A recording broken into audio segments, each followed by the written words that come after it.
नाकबाट नाकबाट रगत बग्ने एउटा कमन समस्या रहेको छ र नाकबाट जुन रगतहरू बग्छ त्यो रगत बग्ने कारणले धेरैजनाहरू आत्तिँदै हाम्रो मेडिकलहरूमा पनि यस्तो भयो के गर्ने होला दाजी भन्दै आउनुहुन्छ। त्यसले गर्दाखेरि आज मैले यो हामीलाई नाकबाट जुन रगतहरू बगिरहेको छ आम सर्वसाधारणले बुझ्दाखेरि किन बगिरहेको छ र यसमा हामीले के गर्नुपर्छ, उपायहरू के कस्तो हुनसक्छ भनेर म हजुरहरूसँग छलफल गर्छु। मि सञ्जीव देवकोटा निपुण च्यानल स्वास्थ्य टिप्स, वेलकम एभ्रिवान। पोखरामा कम्युनिटी फार्मेसीमा औषधि दिने कार्यमा 20औं वर्षदेखि कार्यरत छु। त्यहाँ आफूले जानेका कुराहरू, यो मेडिकलमा औषधि दिँदा दिँदै भएका अनुभवका कुराहरू यहाँ सेयर गर्ने गर्छु। नाकबाट रगत बग्ने बच्चाहरू र धेरै वृद्धहरूलाई यो समस्या हुने गर्छ। नाकबाट रगत किन बग्छ भन्दा नाकमा चाहिँ एकदम मसिना धेरै रक्तनलीको गुजिल्टोहरू हाम्रो नाकको इन्डमा अन्तिममा हुने गर्छ र यसरी चाहिँ त्यसलाई सामान्य एउटा लेयरले, झिल्लीले त्यसलाई ढाकेको हुन्छ।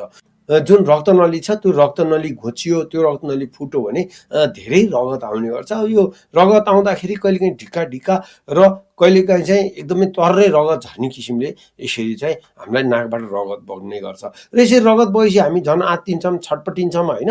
त्यसले गर्दाखेरि यो घबराहटले गर्दाखेरि, आत्तिएको कारणले गर्दाखेरि अझै धेरै रगत बग्छ। त्यसले गर्दा यो सामान्य हो। सुरुमा हजुरहरूले के जान्नु पर्यो भन्दा यो सामान्य हो है, सामान्य कुरा हो यो। तर एक दुईवटा कन्डिसनहरू छन्। कस्तो कन्डिसनमा पिरमान्नी भनेर म चाहिँ भन्छु होइन। तर नि अहिले चाहिँ सुरुमा हजुरलाई सामान्य भनेर लिनु होला र कसैको नात्रो फुटेको छ, नाक फुटेबाट रगत आएको छ भने सर्वप्रथम नआत्तिनु होला, कुल डाउन, नआत्तिकन एक ठाउँ बस्नु होला।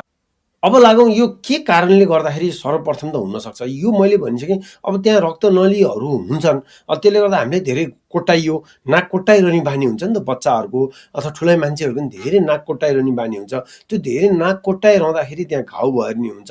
अब विभिन्न कारणले त्यहाँ नाकमा फोडा फुन्सीहरू आइरह हुन्छ। ती फोडा फुन्सीहरू हामीले चलाइन्छ भने पनि हुन्छ। कहिलेकाहीँ ड्राइनेसले, सुक्खा कारणले पनि त्यो हुन्छ। अब कहिलेकाहीँ हामी धेरै तातो हावा चल्ने ठाउँमा काम गर्छौँ, तातो हावा चल्ने ठाउँमा बस्छौँ भने त्यो कारणले हुन्छ। एकदम धेरै गर्मीको कारणले हुन्छ।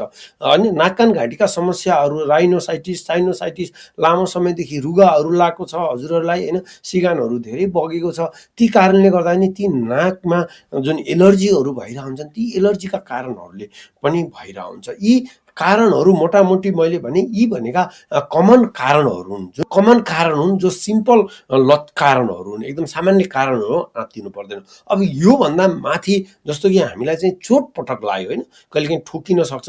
चोटपटक लागेको कारणले पनि तपाईँको चाहिँ हामीलाई भनौँ न नाककै एरियातिर चोटपटक लागेको छ भने नि रगत आउने गर्छ। त्यसरी टाउको एरियातिर, टाउकोहरूमा हामीलाई चोटपटक लागेको छ भने रगत आउने गर्छ। अब यो नाकमै लागेर, नाकै एरियामा लागेर रगत आएको छ भने आत्तिनु पर्दैन। तर टाउकोहरूमा चोटपटक लागेर रगत आएको छ भने कहिलेकाहीँ माथि पनि ब्रेनमा पनि ब्लिडिङ हुनसक्छ। यो अलिकति खतरा कन्डिसन हुनसक्छ। अर्को चाहिँ के हुन्छ भन्दा कहिलेकाहीँ हाई ब्लड प्रेसर, हजुरलाई हाई ब्लड प्रेसर छ, हजुरले कहिले पनि प्रेसरको दबाई खाइरहनु भएको छैन, तर प्रेसरको दबाई खाइरहनु भएको छ, तर त्यो औषधले हजुरको प्रेसर कन्ट्रोल गरेको छैन भने पनि हजुरको नाकबाट रगत आउन सक्छ। यो दुईवटा कन्डिसन अलिकति खतरनाक हुन्छ। अब यो दुईवटा कन्डिसन के हो भन्ने कुरा, यदि हाम्रो घरमा अब प्रेसर नाप्ने कुरो छ भने त्यो प्रेसर भनौँ न इलेक्ट्रिक छ भने अथवा मेनुअल्ली पनि हामी जान्ने छौँ, कोही जान्ने छ भने उहाँले नाप्नु भयो भने प्रेसरको कुरो कन्ट्रोल भइहाल्यो। लडेर रगत आछ भन्दा तुरुन्तै हजुर हस्पिटल गइहाल्नु पर्यो।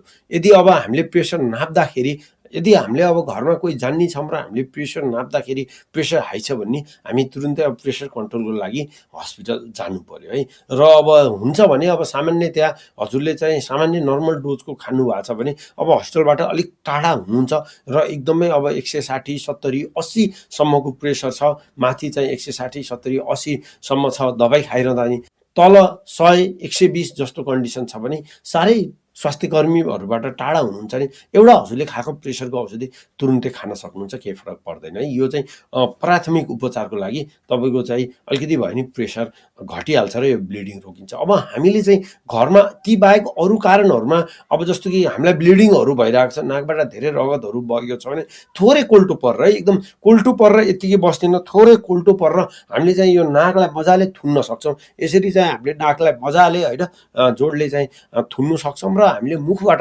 सास फेर्न सक्छौँ। अब 3 मिनेटदेखि 7 मिनेट भन्छ, यो 3 मिनेटदेखि 7 मिनेटको हजुरले चाहिँ क्रिया 2-3 चोटिसम्म गर्न सक्नुहुन्छ। 2-3 चोटिसम्म गर्दाखेरि सामान्य कारणले हजुरको रगत बगेको नि रोकिन्छ। अर्को, अब हामीले आइस प्याकहरूले अथवा फ्रिजमा अलिकति भनौँ न आइसहरू छ भने आइसहरूले चाहिँ हामीले सेक्न सक्छौँ, नाकको वरिपरि होइन सेक्न सक्छौँ। अब हामीले चाहिँ सकिन्छ भने अब गजहरू छ, यदि हाम्रो घरमा गज पिसहरू छ, गज पिसहरू छैन भने पनि हजुरको चाहिँ यदि अब कपासहरू छ भने कपासहरू अलिकति जोडले हाम्रो नाकभित्र कोचेर होइन अब सास फेर्न गाह्रो भयो भने मुखबाट सास फेरेर केही समय हामीले 5-7 मिनेट त्यो प्रक्रिया गरेर हेर्न सक्छौँ र तुरुन्तै हामी फेरि हस्पिटल जान सक्छौँ। घरमा गरेर हुने यी सामान्य उपायहरू हजुरहरूले घरमा गर्न सक्नुहुन्छ। अब हस्पिटलमा गइसकेपछि अब त्यसको त विधि हजुरहरूलाई थाहा छँदैछ, धेरै किसिमका विधिहरूबाट त्यहाँ उपचार गरिन्छ। तर मेनली अब यो जुन रगत रोक्ने जुन इन्जेक्सन छ, यदि धेरै भएको छ भने हजुरहरूलाई ट्यान्जेमिक एसिड भन्ने जुन इन्जेक्सन रहेको छ, टेन्जेमिक एसिडको जुन इन्जेक्सन छ, त्यो इन्जेक्सन हजुरहरूलाई डक्टरहरूले लगाइदिने गर्नुहुन्छ। क्याल्सियम ग्लुकानेट भन्ने इन्जेक्सन छ, यी इन्जेक्सनहरू पनि हजुरहरूलाई डक्टरहरूले लगाइदिन सक्नुहुन्छ। अथवा अब हजुरलाई प्रेसरहरू हाई छ भने तुरुन्तै हजुरलाई चाहिँ प्रेसर कम गर्ने उहाँहरूले अब इन्जेक्सनहरू लाउने कि दबाई खुवाउने कि त्यो किसिमले हजुरको चाहिँ प्रेसर कन्ट्रोल गर्ने कामहरू गर्नुहुन्छ। यदि हजुरलाई इन्जुरी हो, टाउकोमा चोटपटक लागेर नाकबाट रगत आएको छ भने तुरुन्तै हजुरको सिटी स्क्यान एमआरआई डक्टरले लेखिहाल्नुहुन्छ र तुरुन्तै गरेर त्यही अनुसारका चाहिँ हजुरहरूलाई उपचार हुन्छ। यो नाकबाट जुन रगत बग्ने समस्या छ, अब यो कमन समस्या हो र अब दूर दराजमा हुनुहुन्छ, यदि अब हजुरको चाहिँ हस्पिटल आउँदाखेरि समय नै लाग्ने छ भने जुन ट्यान्जेमिक एसिड छ त्यही ट्यान्जेमिक एसिडको ट्याब्लेटहरू पनि पाउने गर्छ मार्केटमा। टाक्फो, टानोस्ट्याट जस्ता औषधिहरू पाउन सक्छ, त्यही ओरल्ली मुखबाट पनि त्यही खान सक्नुहुन्छ यदि इन्जेक्सन एभाइलेबल भएको ठाउँमा पुग्न सक्नु भएको छैन भने। नत्र भने मैले अघि भनेका विधिहरू पनि हजुरहरूले गरेर हेर्न सक्नुहुन्छ, यत्तिकै पनि हजुरका चाहिँ नाकबाट बगेका रगतहरू कम हुन सक्छ। आज मैले यो जुन नाकबाट रगत बग्ने जुन समस्या छ, नात्रो फुट्ने भनेर भन्नुहुन्छ, बच्चा, वृद्ध होइन, जवान सबैलाई यसैमा समेटेर बुझ्नु होला। र यो भिडियो यदि हजुरहरूलाई इन्फर्मेटिभ छ भने यसलाई लाइक, कमेन्ट, सेयर गर्नुहोला। यस्तै यस्तै औषधि होइन सामान्य हामीले घरमा गर्न सकिने रोगहरू सम्बन्धी जानकारी, ठुला साना रोगहरू सम्बन्धीका जानकारी हामीले जान्नै पर्ने, जुन आम सर्वसाधारण हामी आम नेपालीले त्यस विषयमा जान्नै पर्ने कुरा सम्बन्धी भिडियोहरू मैले ल्याइरहेको हुन्छु। हजुरहरूलाई मनपर्छ भने सब्सक्राइब पनि गरिदिनु हुन अनुरोध गर्दै आजलाई बिदा हुन्छु। अर्को भिडियोमा भेटौँला। Bye bye.